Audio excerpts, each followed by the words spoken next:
मोनिका 21 साल की नवयुवती थी। कैंपस प्लेसमेंट में उसे एक अच्छी आईटी कंपनी में जॉब मिल गई थी। उसकी शिफ्ट रात की तकरीबन 12 बजे खत्म होती थी। उस रोज भी अपना काम खत्म करने के बाद वो ऑफिस से निकली और अपनी साइकिल की मदद से रेलवे स्टेशन पहुंच गई। साइकिल को पार्क करने के बाद मोनिका प्लेटफॉर्म पर खड़ी होकर अपनी ट्रेन का इंतजार करने लगी। अचानक ही उसकी नजर रेलवे स्टेशन पर लगे एलईडी बोर्ड पर गई।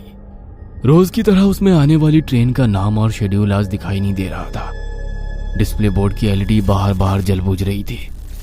अचानक ही प्लेटफॉर्म की पावर सप्लाई कट गई और हर तरफ अंधेरा हो गया। कोई कुछ समझ पाता उससे पहले ही मोनिका की ट्रेन प्लेटफॉर्म पर आ गई। बिना देरी किए बाकी के पैसेंजर्स के साथ साथ मोनिका भी झट से ट्रेन में चढ़ गई। इस समय रात के 11:30 बज गए थे। आज ट्रेन में कुछ गिने चुने पैसेंजर्स ही दिखाई दे रहे थे। मोनिका ने अपने हेडफोन में लाउड म्यूजिक लगाया और आंखें बंद कर अपना सर सीट के बैक सपोर्ट में टिका दिया। कुछ ही देर में लाउड म्यूजिक होने पर भी दिन भर की थकान के कारण उसकी आंख लग गई थी। थोड़ी देर बाद उसका मोबाइल रिंग करने लगा। रिंग की आवाज से मोनिका की नींद टूट गई। स्क्रीन पर पापा का नाम फ्लैश हो रहा था। मोनिका ने फोन उठाया तो उधर से पापा की आवाज सुनाई देने लगी। मोनिका बेटा, ट्रेन मिल गई थी ना? हाँ पापा, मैं ट्रेन में ही हूँ, आप चिंता मत करो। कौन सा स्टेशन आ गया है? पापा की बात सुनकर मोनिका अचानक से आंख खोलकर अपने कोच में चारों ओर नजर दौड़ाती है। उसे अपनी आंखों पर यकीन नहीं हो रहा था। पूरे कोच में बिल्कुल अंधेरा छाया हुआ था। ना तो कोई डिस्प्ले दिखाई पड़ रहा था और ना ही कोई अनाउंसमेंट सुनाई दे रहा था। पापा, आई थिंक कुछ प्रॉब्लम है। यहाँ ट्रेन में कुछ है ही नहीं। सारी लाइट्स ऑफ है और कोई अनाउंसमेंट भी नहीं हो रही है। बेटा, आसपास किसी पैसेंजर से पूछना क्या बात है। पापा, पूरा कोच खाली पड़ा हुआ है। मैं अकेली हूँ यहाँ। ये क्या बोल रही है बेटा? मुझे डर लग रहा है।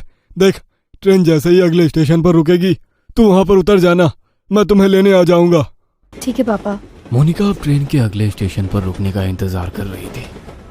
आमतौर पर यह ट्रेन हर 10 या 12 मिनट में अगले स्टेशन के लिए रुकती थी, लेकिन आज पूरे 20 मिनट हो चुके थे, लेकिन ट्रेन रुकने का नाम ही नहीं ले रही थी। मोनिका को घबराहट हो रही थी। उसे कोई आइडिया नहीं था वह अभी कहाँ पर है। ड्राइवर के कैबिन में जाकर उससे कांटेक्ट करती हूँ, शायद कुछ हेल्प कर सके। ऐसा सोचकर मोनिका अपनी मोबाइल की टॉर्च ऑन करके इंजन रूम तक पहुंच जाती है। वहां जाकर वो ड्राइवर के केबिन को लगातार खटखटाती रहती है, लेकिन अंदर से कोई जवाब नहीं मिलता। डर से मोनिका की सांसें उखड़ रही थी। अपनी उखड़ती सांसों को शांत करके वह वापस अपनी सीट पर आकर बैठ जाती है। अब उसे बस ट्रेन के रुकने का इंतजार था ताकि वो नीचे उतरकर मदद मांग सके और अपने पापा को वहां बुला सके। इसी तरह 10 मिनट और बीत जाते हैं। अचानक ट्रेन की स्पीड कम होने लगती है। ट्रेन की स्पीड को कम होते देखकर मोनिका की जान में जान आने लगती है। कुछ ही मिनटों में ट्रेन किसी स्टेशन पर आकर रुक जाती है। बाहर घना अंधेरा छाया था। स्टेशन पर कहीं भी उजाला नहीं दिख रहा था। मोनिका ने खिड़की से झांककर बाहर देखा तो प्लेटफॉर्म पर एक भी इंसान नहीं था। अब तो मोनिका को और भी डर लगने लगा था। उसने जल्दी से अपना मोबाइल निकाला और फिर से पापा को फोन मिला दिया। पापा, ट्रेन किसी स्टेशन पर रुकी है, लेकिन ये कौन सा स्टेशन है कुछ समझ नहीं आ रहा। बाहर सिर्फ अंधेरा ही अंधेरा दिखाई दे रहा है। प्लेटफॉर्म पर भी कोई आदमी नहीं दिख रहा है। मैं क्या करूं? बेटा, एक बार मैप में अपनी लाइव लोकेशन चेक करो, तुम्हें पता चल जाएगा कि अभी तुम्हारी ट्रेन कहां पर है। मोनिका अपनी लोकेशन चेक करती है तो पता चलता है कि वो किसी अनजान जगह पर है जिसे जीपीएस भी ट्रैक नहीं कर पा रहा था। मोनिका फिर अपने पापा को फोन लगाती है। पापा, ये सब क्या हो रहा है मेरे साथ? इस जगह को जीपीएस भी ट्रैक नहीं कर पा रहा है। मैं कहाँ जाऊं? आप आ जाओ पापा, मुझे बहुत डर लग रहा है। अचानक सिग्नल कटने के कारण कॉल डिस्कनेक्ट हो जाता है।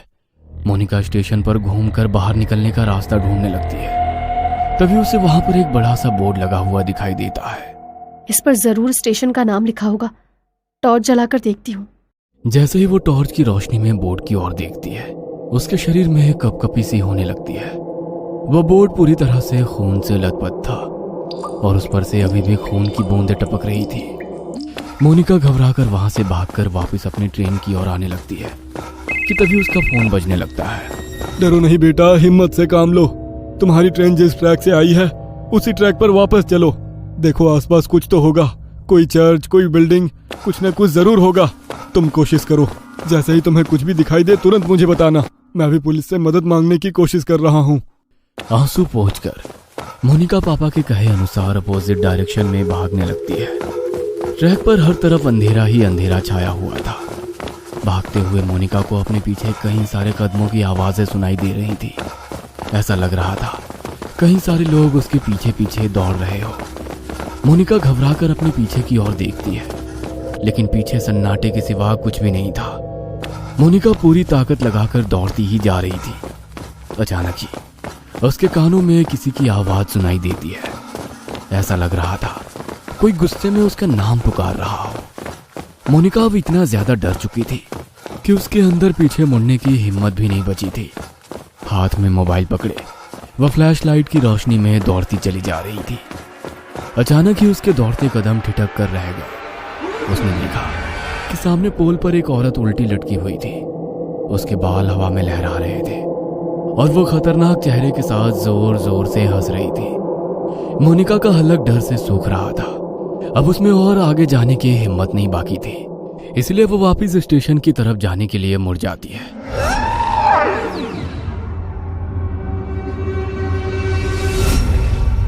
वापस मुड़ते ही उसे कुछ दूरी पर एक आदमी दौड़कर उसकी ओर आता दिखाई देता है। उसका पूरा शरीर कटा फटा सा दिखाई दे रहा था। उसका चेहरा बहुत डरावना दिख रहा था, जैसे कहीं पर कुचला गया। वह आदमी हाथ हिलाकर उसे ट्रैक पर दौड़ने से मना कर रहा था। मोनिका को अब समझ नहीं आ रहा था कि वो कहाँ जाए। घबराकर वो फिर से पोल की तरफ देखती है, जहां अभी कुछ मिनटों पहले एक औरत उल्टी लटकी हुई थी। वो पोल अब बिल्कुल खाली था। आगे का रास्ता भी बिल्कुल खाली दिखाई दे रहा था, इसलिए उस आदमी से बचने के लिए मोनिका फिर से ट्रैक पर दौड़ने लगती है। कुछ दूर दौड़ने के बाद उसे ट्रैक के पास एक गाड़ी खड़ी दिखाई देती है। मोनिका अपने पापा को गाड़ी के बारे में बताने के लिए फोन उठाती है तो देखती है कि फोन की बैटरी डाउन हो गई है। इस गाड़ी के हेडलाइट्स ऑन है, मतलब गाड़ी में जरूर कोई है। क्या करूं? मदद मांग लूं या ऐसे ही भूतिया स्टेशन पर अपनी मौत का इंतजार करती रहूं? मोनिका कुछ देर सोचती है और उसके बाद हाथ हिलाते हुए गाड़ी के सामने जाकर खड़ी हो जाती है। मोनिका को ऐसी हालत में देखकर गाड़ी के अंदर से एक आदमी बाहर आता है। क्या बात है, इतनी रात को आप ऐसे ट्रैक पर क्या कर रही हैं? सब ठीक तो है ना? मोनिका बुरी तरह हाँफ रही थी। ऐसा लग रहा था वह किसी भी पल बेहोश होकर गिर पड़ेगी। मोनिका की ऐसी हालत देखकर वह आदमी उसे गाड़ी के अंदर बैठा लेता है। अच्छा, आप आराम से अंदर बैठकर बताइए क्या बात है। पता नहीं क्या हो रहा है मेरे साथ। मैं न जाने कैसे इस जगह पर आ गई। अब मैं लाख कोशिशों के बाद भी यहाँ से निकल नहीं पा रही। आप बता सकते हैं ये कौन सी जगह है? मोनिका अपनी ही धुन में बोलती चली जा रही थी। तभी उसे महसूस हुआ कि कार सवार युवक उसे वापस प्लेटफॉर्म की ओर ले जा रहा है। No please stop. तुम मुझे कहाँ ले जा रहे हो? मुझे वापस वहां नहीं जाना है। मोनिका के इतना कहते ही वह लड़का मुस्कुराते हुए पीछे देखता है। अगले ही पल उस लड़के का चेहरा बदलने लगता है और वो उसी आदमी की शक्ल में बदल जाता है जो ट्रैक पर उसका पीछा कर रहा था। मोनिका के मुंह से एक जोरदार चीख निकल जाती है और वो कार से उतरकर फिर से पागलों की तरह दौड़ने लगती है। उसे अपने पीछे उस आदमी के कदमों की आवाज साफ सुनाई पड़ रही थी। दौड़ते हुए वो वापस अपनी ट्रेन के सामने आ जाती है। कोई और रास्ता ना सूझने पर वो छिपने के लिए वापस ट्रेन में चढ़ जाती है और एक सीट के नीचे छिपकर बैठ जाती है। मोनिका का पूरा शरीर पसीने से लथपथ हो गया था। वह अभी तक डर से कांप रही थी। डर उसके दिमाग में इस कदर बैठ गया था कि अगले ही पल वो डर से बेहोश हो गई थी। कुछ ही पलों में ट्रेन चल पड़ती है और उस स्टेशन को पीछे छोड़कर आगे बढ़ जाती है। कुछ देर बाद मोनिका को होश आता है तो वह खुद को स्टेशन के इमरजेंसी रूम में पाती है। अब आप कैसा फील कर रही हैं मैम? आप अपनी सीट पर बेहोश हो गई थी। ट्रेन के स्टाफ मेंबर आपको यहाँ लेकर आ गए। आप अपने घर पर। डरावना आदमी उसकी गाड़ी के ठीक पीछे पीछे चला आ रहा है।